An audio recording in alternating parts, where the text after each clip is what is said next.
नमस्कार बच्चों। आज हम अपनी पाठ्य पुस्तक वसंत का पाठ क्या निराश हुआ जाए पढ़ेंगे। इस पाठ के लेखक हैं आचार्य हजारी प्रसाद द्विवेदी। यह एक निबंध है। द्विवेदी जी कहते हैं कि आजकल समाचार पत्रों में अगर हम कोई भी उठाकर देखें, समाचार पत्रों की अगर हम खबरें देखें तो उनमें चोरी, भ्रष्टाचार, हिंसा, बेईमानी इत्यादि इसी प्रकार की खबरें देखने को मिलती हैं और ये चीज़ें हमारे लिए निराशा का माहौल बना देती हैं। लेखक चिंता व्यक्त कर रहे हैं कि ये माहौल अच्छा नहीं है, लेकिन साथ ही वो निराश भी नहीं है। उनका कहना है कि जहाँ इस प्रकार के मामले हमें देखने को मिलते हैं, जहाँ ठगी, बेईमानी, चोरी, भ्रष्टाचार, हिंसा इत्यादि होते हैं, वहीं बहुत सारे ऐसे लोग भी हैं जो ईमानदार हैं, जिनमें अभी भी मानवता बची हुई है, जो बिना किसी स्वार्थ के किसी की मदद करते हैं। तो हमें ऐसे लोगों से प्रेरणा लेकर हमेशा आशावादी बनकर ही रहना चाहिए, न कि निराशावादी। तो बच्चों, हम पाठ शुरू करते हैं। क्या निराश हुआ जाए। मेरा मन कभी कभी बैठ जाता है। समाचार पत्रों में ठगी, डकैती, चोरी, तस्करी और भ्रष्टाचार के समाचार भरे रहते हैं। आरोप प्रत्यारोप का कुछ ऐसा वातावरण बन गया है कि लगता है देश में कोई ईमानदार आदमी ही नहीं रह गया है। हर व्यक्ति संदेह की दृष्टि से देखा जा रहा है। जो जितने ही ऊंचे पद पर है, उनमें उतने ही अधिक दोष दिखाए जाते हैं। आरोप प्रत्यारोप, आरोप अर्थात किसी पर कोई इल्जाम लगाना बच्चों, और प्रत्यारोप उस आरोप का जवाब देना। आरोप के बदले जो आरोप लगता है वो प्रत्यारोप है। एक बहुत बड़े आदमी ने मुझसे एक बार कहा था कि इस समय सुखी वही है जो कुछ नहीं करता। जो कुछ भी करेगा उसमें लोग दोष खोजने लगेंगे, उसके सारे गुण भुला दिए जाएंगे और दोषों को बढ़ा चढ़ाकर दिखाया जाने लगेगा। दोष किसमें नहीं होते? यही कारण है कि हर आदमी दोषी अधिक दिख रहा है, गुणी कम या बिल्कुल ही नहीं। स्थिति अगर ऐसी है तो निश्चय ही चिंता का विषय है। क्या यही भारतवर्ष है जिसका सपना तिलक और गांधी ने देखा था? रविंद्रनाथ ठाकुर और मदन मोहन मालवीय का महान संस्कृति सभ्य भारतवर्ष किस अतीत के गह्वर में डूब गया? गह्वर कहते हैं बच्चों गड्ढे को। आर्य और द्रविड़, हिंदू और मुसलमान, यूरोपीय और भारतीय आदर्शों की मिलन भूमि मानव महासमुद्र क्या सूख ही गया? मेरा मन कहता है ऐसा हो नहीं सकता। हमारे महान मनीषियों के सपनों का भारत है और रहेगा। शुरुआत से हम हमारे देश के जो विद्वान लोग रहे हैं, उन्होंने जो महापुरुष लोग रहे हैं, उन्होंने क्या सपना देखा था भारत के लिए? कि भारत में राम राज्य होगा, जहाँ कोई भी स्वार्थी नहीं होगा, कोई किसी का हक नहीं मारेगा, सब मिलजुल कर रहेंगे, किसी प्रकार का कोई दंगा फसाद कुछ भी नहीं होगा। तो लेखक का कहना है कि ऐसी बात नहीं है। हमारे महान मनीषियों ने जो सपनों का भारत देखा था वो भारत है, वो खत्म नहीं हुआ है। बात यह है कि हम लोग जो नकारात्मक चीज़ें हैं, जो नेगेटिव बातें हैं, हम उनकी तरफ ज़्यादा ध्यान देते हैं। इसी वजह से हमें ऐसा लगता है कि दुनिया में अच्छाई बिल्कुल भी नहीं रही है। यह सही है कि इन दिनों कुछ ऐसा माहौल बना है कि ईमानदारी से मेहनत करके जीविका चलाने वाले निरीह और भोले भाले श्रमजीवी पिस रहे हैं और झूठ तथा फरेब का रोजगार करने वाले फल फूल रहे हैं। ईमानदारी को मूर्खता का पर्याय समझा जाने लगा है। पर्याय समानार्थी शब्द। सच्चाई केवल भीरू और बेबस लोगों के हिस्से पड़ी है। भीरू कहते हैं डरपोक को। ऐसी स्थिति में जीवन के महान मूल्यों के बारे में लोगों की आस्था ही हिलने लगी है। भारतवर्ष ने कभी भी भौतिक वस्तुओं के संग्रह को बहुत अधिक महत्व नहीं दिया। उसकी दृष्टि में मनुष्य के भीतर जो महान आंतरिक गुण स्थिर भाव से बैठा हुआ है, वही चरम और परम है। लोभ, मोह, काम, क्रोध आदि विचार मनुष्य में स्वाभाविक रूप से विद्यमान रहते हैं, पर उन्हें प्रधान शक्ति मान लेना और अपने मन तथा बुद्धि को उन्हीं के इशारे पर छोड़ देना बहुत बुरा आचरण है। भारतवर्ष ने कभी भी उन्हें उचित नहीं माना। उन्हें सदा संयम के बंधन से बांधकर रखने का प्रयत्न किया है, परंतु भूख की उपेक्षा नहीं की जा सकती। बीमार के लिए दवा की उपेक्षा नहीं की जा सकती।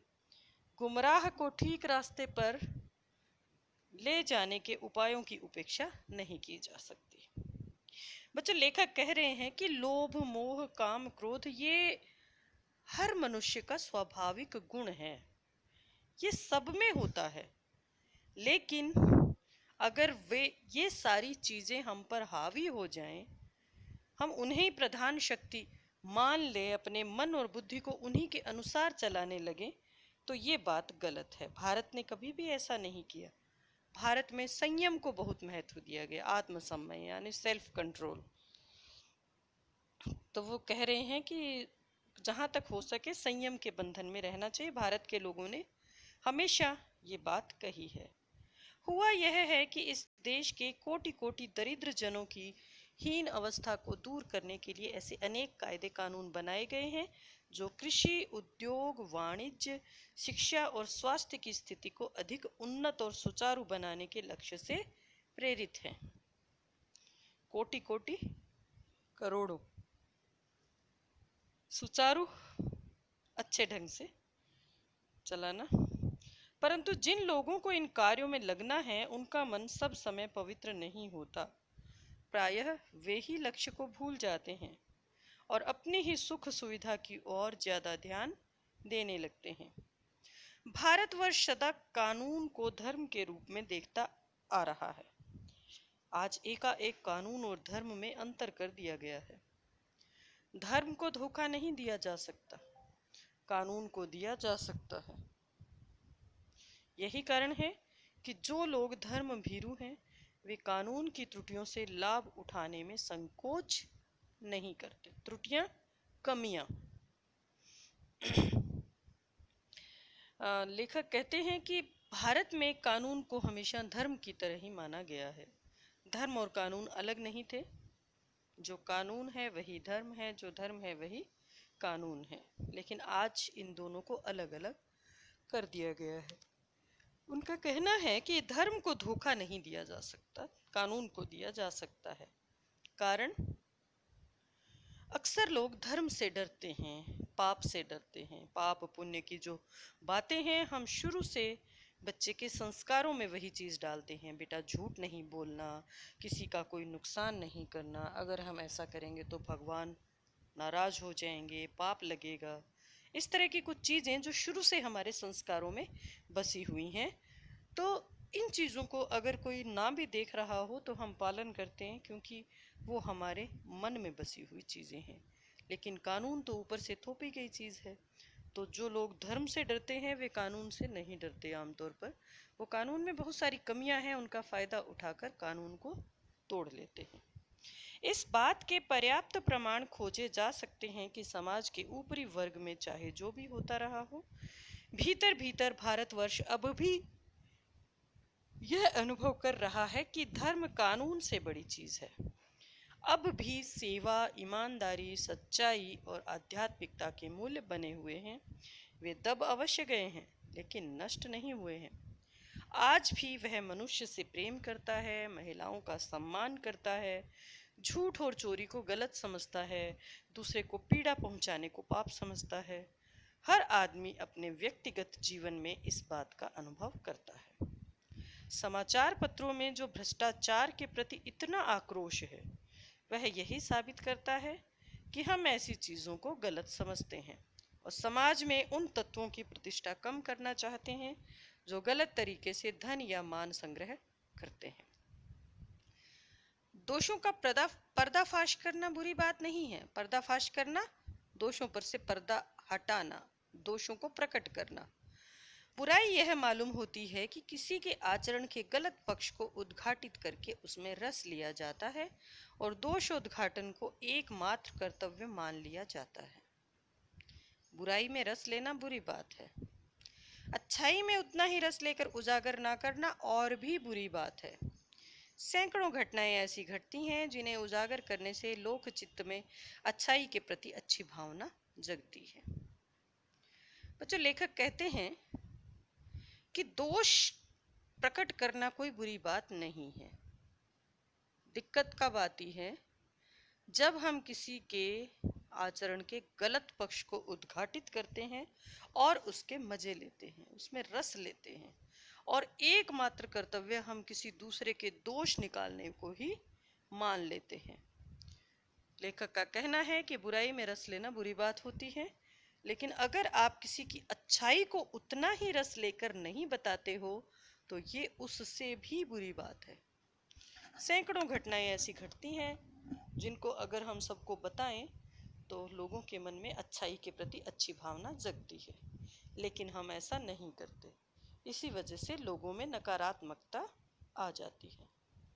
एक बार रेलवे स्टेशन पर टिकट लेते हुए गलती से मैंने 10 के बजाय 100 रुपए का नोट दे दिया और मैं जल्दी जल्दी गाड़ी में आकर बैठ गया। थोड़ी देर में टिकट बाबू उन दिनों के सेकंड क्लास के डिब्बे में हर आदमी का चेहरा पहचानता हुआ उपस्थित हुआ। उसने मुझे पहचान लिया और बड़ी विनम्रता के साथ मेरे हाथ में 90 रुपए रख दिए और बोला, यह बहुत गलती हो गई थी, आपने भी नहीं देखा, मैंने भी नहीं देखा। उसके चेहरे पर विचित्र संतोष की गरिमा थी। मैं चकित रह गया। कैसे कहूँ कि दुनिया से सच्चाई और ईमानदारी लुप्त हो गई है। वैसी अनेक अवांछित घटनाएं भी हुई हैं, अवांछित, जो हमें अच्छी नहीं लगती, जो हम नहीं चाहते, बिना चाहे जो घटनाएं घटित होती हैं वो अवांछित हैं। परंतु यह एक घटना ठगी और वंचना की अनेक घटनाओं से अधिक शक्तिशाली है। एक बार मैं बस में यात्रा कर रहा था। मेरे साथ मेरी पत्नी और 3 बच्चे भी थे। बस में कुछ खराबी थी, रुक रुक कर चलती थी। गंतव्य से कोई 8 किलोमीटर पहले ही एक निर्जन सुनसान स्थान में बस ने जवाब दे दिया। रात के कोई 10 बजे होंगे। बस में यात्री घबरा गए। कंडक्टर उतर गया और एक साइकिल लेकर चलता बना। लोगों को संदेह हो गया कि हमें धोखा दिया जा रहा है। बस में बैठे लोगों ने तरह तरह की बातें शुरू कर दी। किसी ने कहा, यहाँ डकैती होती है। 2 दिन पहले इसी तरह एक बस को लूटा गया था। परिवार सहित अकेला मैं ही था। बच्चे पानी पानी चिल्ला रहे थे। पानी का कहीं ठिकाना ना था। ऊपर से आदमियों का डर समा गया था। कुछ नौजवानों ने ड्राइवर को पकड़कर मारने पीटने का हिसाब बनाया। ऐसे आपको हर जगह मिल जाएंगे लोग जो किसी को भी मारने पीटने को हमेशा उतारू रहते हैं। लोगों ने उसे पकड़ लिया। ड्राइवर के चेहरे पर हवाइयां उड़ने लगी। लोगों ने उसे पकड़ लिया। हवाइयां उड़ना यानी घबरा जाना। वह बड़े कातर ढंग से मेरी ओर देखने लगा और बोला, हम लोग बस का कोई उपाय कर रहे हैं, बचाइए, ये लोग मारेंगे।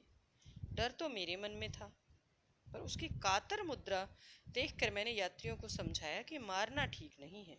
परंतु यात्री इतने घबरा गए कि मेरी बात सुनने को तैयार नहीं हुए। कहने लगे, इसकी बातों में मत आइए, धोखा दे रहा है।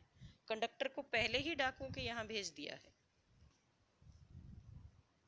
मैं भी बहुत भयभीत था, पर ड्राइवर को किसी तरह मारपीट से बचाया। 1.5-2 घंटे बीत गए। मेरे बच्चे भोजन और पानी के लिए व्याकुल थे। मेरी और पत्नी की हालत बुरी थी। लोगों ने ड्राइवर को मारा तो नहीं, पर उसे बस से उतार कर एक जगह घेर कर रखा। कोई भी दुर्घटना होती है तो पहले ड्राइवर को समाप्त कर देना उन्हें उचित जान पड़ा। मेरे गिड़गिड़ाने का कोई विशेष असर नहीं पड़ा। उसी समय क्या देखता हूँ कि एक खाली बस चली आ रही है और उस पर हमारा बस कंडक्टर भी बैठा हुआ है। उसने आते ही कहा, अड्डे से नई बस लाया हूँ, इस बस पर बैठिए, वह बस चलाने लायक नहीं है। फिर मेरे पास एक लोटे में पानी और थोड़ा दूध लेकर आया और बोला, पंडित जी, बच्चों का रोना मुझसे देखा नहीं गया, वहीं दूध मिल गया, थोड़ा लेता आया। यात्रियों में फिर जान आई। सबने उसे धन्यवाद दिया, ड्राइवर से माफ़ी मांगी और 12 बजे से पहले ही सब लोग बस अड्डे पहुंच गए। कैसे कहूँ कि मनुष्यता एकदम समाप्त हो गई। कैसे कहूँ कि लोगों में दया माया रह ही नहीं गई। जीवन में जाने कितनी ऐसी घटनाएं हुई हैं जिन्हें मैं भूल नहीं सकता। ठगा भी गया हूँ, धोखा भी खाया है, परंतु बहुत कम स्थलों पर विश्वासघात नाम की चीज मिलती है। केवल उन्हीं बातों का हिसाब रखो जिनमें धोखा खाया है, तो जीवन कष्टकर हो जाएगा। परंतु ऐसी घटनाएं भी बहुत कम नहीं है जब लोगों ने अकारण सहायता की है, निराश मन को ढांढस दिया है और हिम्मत बंधाई है।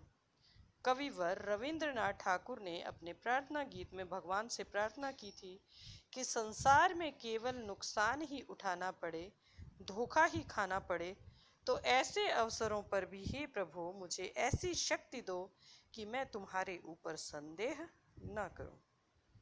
मनुष्य की बनाई विधियां गलत नतीजे तक पहुंच रही हैं, तो उन्हें बदलना होगा। वस्तुतः लेकिन अब भी आशा की ज्योति बुझी नहीं है। महान भारतवर्ष को पाने की संभावना बनी हुई है, बनी रहेगी। मेरे मन, निराश होने की जरूरत नहीं है। हजारी प्रसाद द्विवेदी। बच्चों, अब इस पाठ के शब्दार्थ देख लीजिए आप। मन बैठ जाना, भय, चिंता आदि के कारण शक्ति या साहस ना रह जाना, मनीषी, विद्वान, श्रमजीवी, मेहनत करने वाला, भीरु, डरपोक, उपेक्षा, तिरस्कार, कोटि कोटि, करोड़ों, आक्रोश, क्रोध, उद्घाटित, प्रकट करना, गंतव्य, मंजिल, हवाइयाँ उड़ना, घबरा जाना, ढाढ़स, दिलासा, अवांछित, अनचाही, वंचना, धोखा, त्रुटियां, कमियां। अब प्रश्न देखते हैं। पहला प्रश्न आपके विचार से, यानी आपको अपने विचार में आपको क्या लगता है उसके आधार पर ये उत्तर देने हैं। लेखक ने स्वीकार किया है कि लोगों ने उन्हें भी धोखा दिया है, फिर भी वह निराश नहीं है। आपके विचार से इस बात का कारण क्या हो सकता है? लेखक ने कहा है कि जीवन में हालांकि उन्होंने भी धोखे खाए हैं, लेकिन वो निराश नहीं है, क्योंकि जीवन में उनको सब तरह के लोग मिले हैं। धोखा देने वाले मिले हैं, तो बहुत सारे ऐसे लोग भी मिले हैं जिन्होंने बिना किसी स्वार्थ के, बिना किसी लालच के उनकी मदद भी की है। उन्होंने इस प्रकार के 2-3 अपने व्यक्तिगत जीवन के उदाहरण भी दिए हैं, जिनसे वो कहते हैं कि मनुष्यता अभी भी लोगों में बाकी है, वो पूरी तरह से मरी नहीं है और मन को निराश होने की आवश्यकता नहीं है। एक दिन हम अपने मनीषियों द्वारा सोचा गया जो भारत था, उस भारत को पा ही लेंगे। वो कहते बहुत बार लोगों ने बिना बात के मुझे मदद की है। उन्होंने 2 उदाहरण खास तौर से दिए हैं। एक टिकट बाबू का, जिसको उन्होंने गलती से 100 रुपये दे दिए थे और टिकट बाबू ने 10 के हिसाब से उनको पैसे वापस दे दिए थे। लेकिन वो तुरंत जैसे ही उसे अपनी गलती का एहसास हुआ, वो ट्रेन में ढूंढते ढूंढते हुए आया और उनको वो पैसे दे कर गया। इसी प्रकार कंडक्टर द्वारा दूसरी बस लाना और बच्चों के लिए दूध और पानी लेकर आना, ये भी ऐसी ही घटना थी जहां उसका कोई स्वार्थ नहीं था। समाचार पत्रों, पत्रिकाओं और टेलीविजन में आपने ऐसी अनेक घटनाएं देखी सुनी होंगी जिनमें लोगों ने बिना किसी लालच के दूसरों की सहायता की हो या ईमानदारी से काम किया हो। आपको ऐसे समाचार और लेख एकत्र करने हैं और कम से कम 2 घटनाओं पर अपनी टिप्पणी लिखनी है। कोई भी 2 ऐसी घटनाएं ले लीजिए जिनमें किसी ने बिना स्वार्थ के किसी की मदद की हो।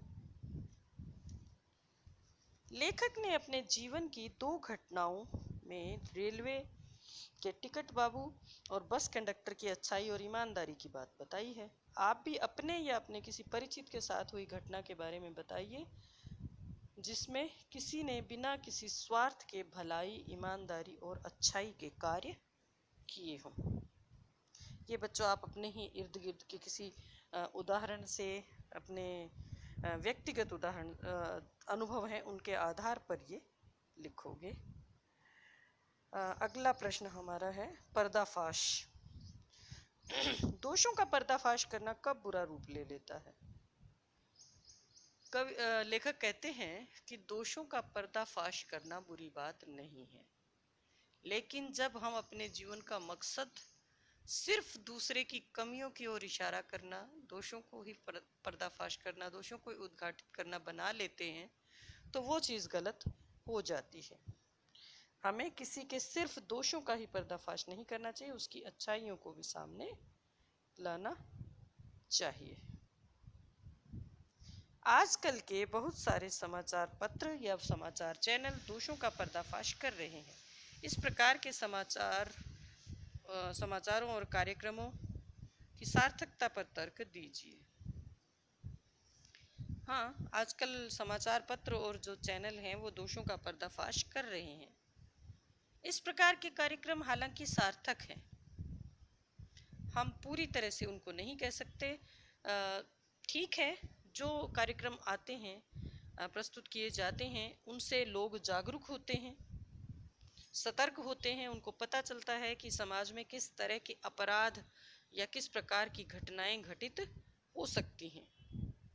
लेकिन कई बार ऐसा भी होता है कि जो समाचार पत्र और समाचार चैनल हैं वो बिना किसी तथ्य की गहराई में जाए, बिना किसी के मामले को अच्छी तरह से समझे, वैसे ही दोषों का पर्दाफाश करते रहते हैं और उनको बड़ा महिमा मंडित करते हैं। इतना ऐसे तरीके से वो लोग बताते हैं कि लोगों को लगता है कि शायद ये भी प्रसिद्ध होने का अच्छा तरीका है। या कई बार ऐसा भी होता है कि उन दोषों के पर्दाफाश को देखकर लोग प्रेरित हो जाते हैं कि हम भी इस प्रकार से कुछ गलत काम कर सकते हैं। तो हमारा ये मानना है कि इस प्रकार के जो कार्यक्रम होते हैं, हालांकि वो सार्थक हैं, उनसे लोग जागरूक होते हैं, सतर्क होते हैं, और अगर किसी प्रकार की ठगी डकैती या इस प्रकार की कोई घटनाएं होती हैं तो लोग उन्हें देखकर जागरूक हो जाते हैं। जैसे आजकल साइबर क्राइम बहुत हो रहे हैं, फ़ोन पर किसी का भी नाम लेके आपसे अपना OTP या बैंक अकाउंट नंबर पूछ के, और वो लोग कभी रिचार्ज के बहाने, कभी किसी बहाने आपके अकाउंट से पैसे निकाल लेते हैं। तो इस तरह के जो कार्यक्रम होते हैं जिनमें इन बातों के बारे में बताया गया, ऐसी खबरें तो अच्छी हैं, लेकिन सिर्फ दोषों का पर्दाफाश ही नहीं होना चाहिए। हम देखते हैं कि समाचार चैनल और जो पत्र हैं उनमें ज़्यादातर खबरें जो हैं, जो नेगेटिव खबरें हैं, जो नकारात्मक खबरें हैं, उन्हीं का स्थान होता है, वही सुर्खियों में होती है, हेडलाइंस वही होती हैं। मेरा ये मानना है कि ये चीज़ सही नहीं है।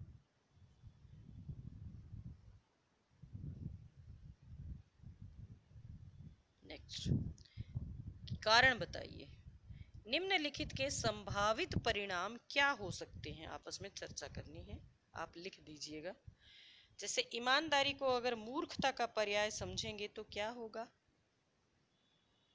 भ्रष्टाचार बढ़ेगा। इसी तरह से 3 नीचे तथ्य दिए गए हैं, 3 कथन दिए गए हैं, आपको बताना है कि अगर ऐसा होगा तो इसका क्या नुकसान होगा या इसका क्या परिणाम होगा। सच्चाई केवल भीरू और बेबस लोगों के हिस्से पड़ी है। अगर यही धारणा रहेगी तो जो लोग सच बोलते हैं वो भी सच बोलना बंद कर देंगे, वो भी झूठ और फरेब की दुनिया में आ जाएंगे। झूठ और फरेब का रोजगार करने वाले फल फूल रहे हैं।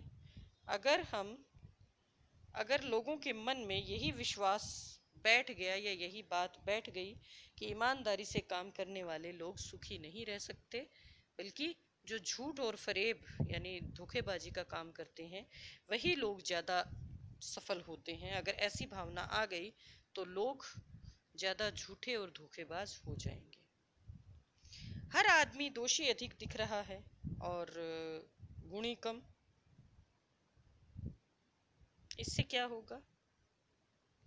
अविश्वास बढ़ेगा, हमें हर किसी में दोष ही दिखाई देंगे, गुण तो दिखाई देंगे नहीं, क्योंकि चारों तरफ माहौल ही इस प्रकार का बन गया है कि गुण देखने वाली तो शायद लोगों के पास आंखें ही नहीं रही है, हर किसी को दोष ही दिखाई देते हैं।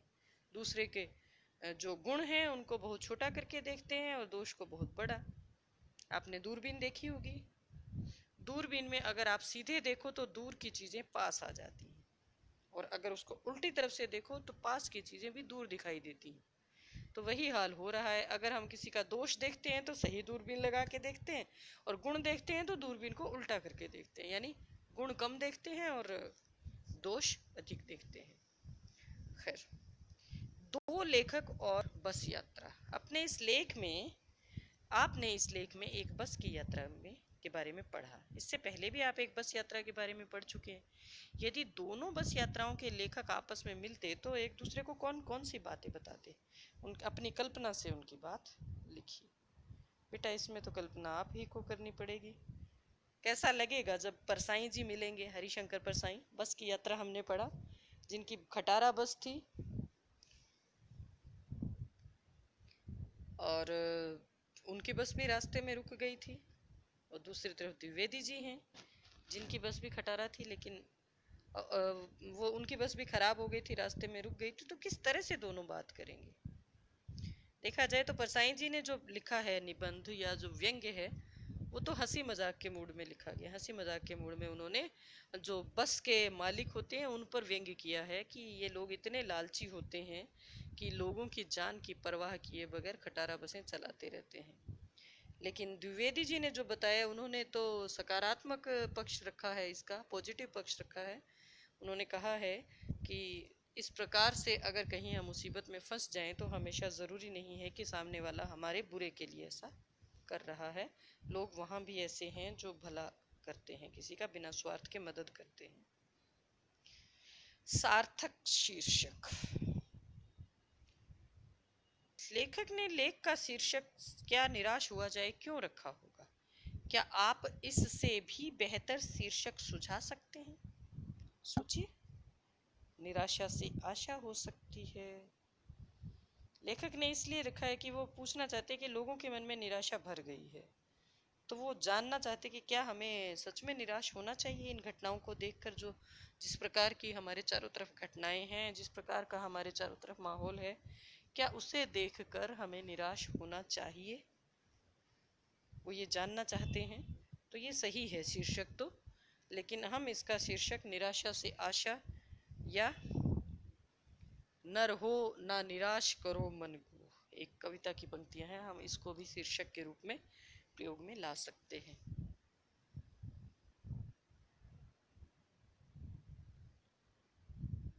यदि क्या निराश हुआ जाए के बाद कोई विराम चिन्ह लगाने के लिए कहा जाए तो आप दिए गए चिन्हों में से कौन सा चिन्ह लगाएंगे और अपने चुनाव का कारण भी बताइए। पहले कॉमा है, फिर पूर्ण विराम है, फिर बिंदु है, उसके बाद में विस्मयादिबोधक है, फिर प्रश्नवाचक है, और फिर अल्प विराम है, और उसके बाद एक योजक चिन्ह है। और फिर जैसे हम किसी चीज़ को लगातार चल रही है तो वो क्रम दिखाने के लिए बिंदु लगाते हैं, वो लगे हुए हैं। तो आपको क्या लगता है क्या लगना चाहिए? हमें लगता है हमें प्रश्न चिन्ह लगाना चाहिए, पूछना चाहिए लोगों से क्या सच में निराश होना चाहिए। हम लोगों को बताना चाहते हैं कि जीवन में चाहे कितनी ही बुराइयां हो, कितनी ही नकारात्मकता हो, लेकिन वहां भी हम सकारात्मकता ढूंढ सकते हैं। आदर्शों की बातें करना तो बहुत आसान है, पर उन पर चलना बहुत कठिन है। क्या आप इस बात से सहमत हैं? तर्क सहित उत्तर दीजिए। हाँ, बिल्कुल सही बात है। आदर्शों की बात करने में कोई जोर नहीं आता। हम कह सकते हैं बड़ों की का आदर कीजिए, झूठ मत बोलिए, बेईमानी मत कीजिए, लेकिन जब हम इन आदर्शों पर चलते हैं तो बहुत सारे लोग हमारे रास्ते में आते हैं। बहुत सारे असामाजिक तत्व हैं जो हमें अपने रास्ते में मिलते हैं, और उनका सामना हमें अकेले ही करना होता है। लोग मजाक भी उड़ाएंगे, लोग हमारे रास्ते में रोड़े भी अटकाएंगे। इतनी आसानी से आदर्शों पर नहीं चला जाता, उसे चलने में काफ़ी कठिन होता है, उस पर चलने में जोर आता है। सपनों का भारत। हमारे महान मनीषियों के सपनों का भारत है और रहेगा। आपके विचार से हमारे महान विद्वानों ने किस प्रकार के भारत की सपने देखे थे? बात की ना हमने, जहाँ बहुत भाईचारा हो, सब मिलजुल कर रहें, किसी प्रकार का स्वार्थ ना हो और लड़ाई दंगे ईर्ष्या द्वेष कुछ भी ना हो। इसी प्रकार के देश के बारे में, ऐसे ही भारत के बारे में हमारे मनीषियों ने सपने देखे थे। आपके सपनों का भारत कैसा होना चाहिए? ये बेटा आप एक अनुच्छेद लिखोगे, यानी एक पैराग्राफ लिखोगे कि आप जैसे भारत की कल्पना करते हैं वो किस प्रकार का होना चाहिए। भाषा की बात, दो शब्दों के मिलने से समास बनता है। समास का एक प्रकार है द्वंद्व समास। इसमें दोनों शब्द प्रधान होते हैं। जब दोनों भाग प्रधान होंगे तो एक दूसरे में द्वंद्व, स्पर्धा या होड़ की संभावना होती है। कोई किसी से पीछे नहीं रहना चाहता। जैसे चरम और परम, भीरू और बेबस, दिन और रात। और के साथ आए शब्दों के जोड़े को और हटाकर योजक चिन्ह भी लगाया जाता है। कभी कभी एक साथ भी लिखा जाता है। द्वंद्व समास के 12 उदाहरण ढूंढकर लिखिए। बच्चों, समास हम पढ़ चुके हैं पहले। आपको मैंने YouTube का लिंक भी दिया था समास का, दोबारा आपने पढ़ लिया होगा। वैसे भी हमने 7वीं में भी पढ़ा था, अब इस बार भी हमने पढ़ लिया है। तो समास क्या है ये हम जानते हैं, दो शब्दों के मेल को कहते हैं। आपको बच्चों सिर्फ द्वंद्व समास के उदाहरण लिखने हैं। 12 उदाहरण। ऐसे शब्द जिनके दोनों पद प्रधान होते हैं, जिनके बीच में और लगता है, उस और को हटाकर हम किस प्रकार से शब्द बना सकते हैं ये आप लिखिए। कुछ एक जैसे सुख दुख है, ऊपर नीचे, दाएं बाएं, चाचा चाची, मामा मामी, दिन रात, घर बाहर, हट, पतला दुबला। इसी प्रकार के कुछ और उदाहरण। बच्चों आपको 12 उदाहरण लिखने हैं और पाठ से तीनों प्रकार की संज्ञाओं के उदाहरण खोजकर लिखिए। संज्ञा भी आप पढ़ चुके हैं बच्चों पहले। हाँ, संज्ञा के 3 भेद होते हैं, व्यक्तिवाचक, जातिवाचक और भाववाचक। व्यक्तिवाचक किसी व्यक्ति विशेष की तरफ जो इंगित करती है, किसी व्यक्ति विशेष का नाम जो है, या किसी, चाहे वो स्थान विशेष हो, व्यक्ति हो, जो भी हो, वो व्यक्तिवाचक संज्ञा के अंतर्गत आते हैं। जो शब्द पूरे समूह का बोध कराते हैं वो जातिवाचक में आते हैं, और जो किसी भाव का बोध कराते हैं वो भाववाचक में आते हैं। आप तीनों प्रकार के उदाहरण अपने इस पाठ में से ढूंढेंगे और लिखेंगे। कुछ शब्दार्थ बच्चों पीछे भी दिए गए हैं। आप जो हमने लिखे उनसे अलग जो शब्द हैं, जैसे धर्म भीरु, हमने सिर्फ भीरु लिखा था। भीरु का अर्थ डरपोक है, डरने वाला है। धर्म भीरु, धर्म से डरने वाला है, एक ही बात है। पर्दाफाश, उजागर, ये 2-3 शब्द हैं जो हमने पहले अपने वाले शब्दार्थों में नहीं शामिल किए थे, तो वो आप यहाँ से लिख लोगे बेटा। इसके साथ हमारा पाठ समाप्त होता है। धन्यवाद।